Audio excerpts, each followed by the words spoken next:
Welcome back to fashion make designs. Shimmer Vichitra ഫാബ്രിക്കിൽ embroidery വരുന്നൊരു budget collections ആണ് നമ്മൾ കാണാൻ പോകും. 940 വിത്ത് ഫ്രീ ഷിപ്പിങ്ങിലാണ് ഇത് വരുന്നത്. ഇത്രയും കളേഴ്സ് ഉണ്ട്, 5 കളേഴ്സിലാണ്.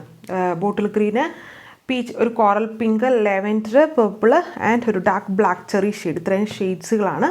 ഡീറ്റെയിൽസ് നോക്കാം. ഫസ്റ്റ് വൺ ഒരു ഡാർക്ക് ബ്ലാക്ക് ചെറി അല്ലെങ്കിൽ വയലറ്റ് പർപ്പിൾ ഷെയ്ഡ് എന്നൊക്കെ പറയുന്ന അങ്ങനത്തെ ഒരു ഷെയ്ഡ്.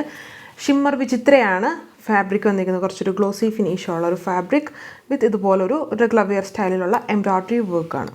ഇതാണ് ദുപ്പട്ടയിലെ വർക്ക്. അതായത് ഇങ്ങനെ 3 ഫ്ലവേഴ്സ് കമ്പൈൻ ചെയ്തുള്ളൊരു ബോർഡർ എംബ്രോയ്ഡറി ആണ് ഇതിൻ്റെ ദുപ്പട്ടയുടെ ബോർഡേഴ്സിൽ ചെയ്തേക്കുക. വിത്ത് സ്കാലപ്പ് ഫിനിഷ് ആണ് ഇതിൻ്റെ ബോർഡേഴ്സ്. ഈ ഒരു കോമ്പിനേഷൻസ് പീച്ച്, ഒരു ഡാർക്ക് ബ്രിക്ക് ഓറഞ്ച്, പിന്നെ ഒരു പീസ്റ്റലായിട്ടുള്ള നമ്മുടെ ഒരു ചിക്കു പോലത്തെ ഒരു കോമ്പിനേഷൻസ്. ഇങ്ങനത്തെ 3 കോമ്പിനേഷൻസിലാണ് വർക്ക് വന്നിരിക്കുന്നത്.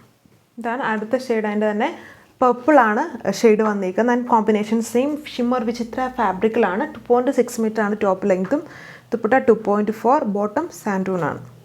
ഇതെൻ്റെ ലാസ്റ്റ് കളർ കോറൽ പിങ്ക് ഷെയ്ഡിൽ സെയിം പാറ്റേൺ ഓഫ് എംബ്രോയ്ഡറി വന്നിരിക്കുന്നു. Rate 940 with free shipping. ഇതാണ് ലാസ്റ്റ് കളർ ഡാർക്ക് ബോട്ടിൽ ഗ്രീനിൽ കോമ്പിനേഷൻസ് സെയിം. ഇതിൽ ക്ലിയർ ആയിട്ട് വർക്ക് കാണാമായിരിക്കും. ഇതുപോലെ ഒരു ബോക്സ് പോലെ എംബ്രോയ്ഡറി വർക്ക്. അതിൻ്റെ സെൻറ്ററിൽ കൂടെ കുഞ്ഞു കുഞ്ഞ് ഫ്ലവർ എംബ്രോയ്ഡറി ചെയ്തിരിക്കുന്നു. ദുപ്പട്ടയിലും ബോർഡർ എംബ്രോയ്ഡറി ആണ്. ഇങ്ങനെ 3 ഫ്ലവേഴ്സിൻ്റെ ഒരു പാറ്റേൺ കമ്പൈൻ ചെയ്താണ് ബോർഡർ വർക്ക് പോയിരിക്കുക. പിന്നെ ഇടയ്ക്കൂടെയും ഫ്ലവേഴ്സ് ഇങ്ങനെ സ്കാറ്റർ ചെയ്ത് വരുന്നുണ്ട്. സ്കാലപ്പ് ഫിനിഷ്ഡ് ആണ്. ഇത്രയും ഉള്ളൂ ഡീറ്റെയിൽസ് ആൻഡ് ഇത്രയും കളേഴ്സ്. ബോട്ടം വന്നിട്ട് സാൻഡൂണും. സോ അപ്പോൾ അടുത്ത വീഡിയോയിൽ കാണാം. Thank you.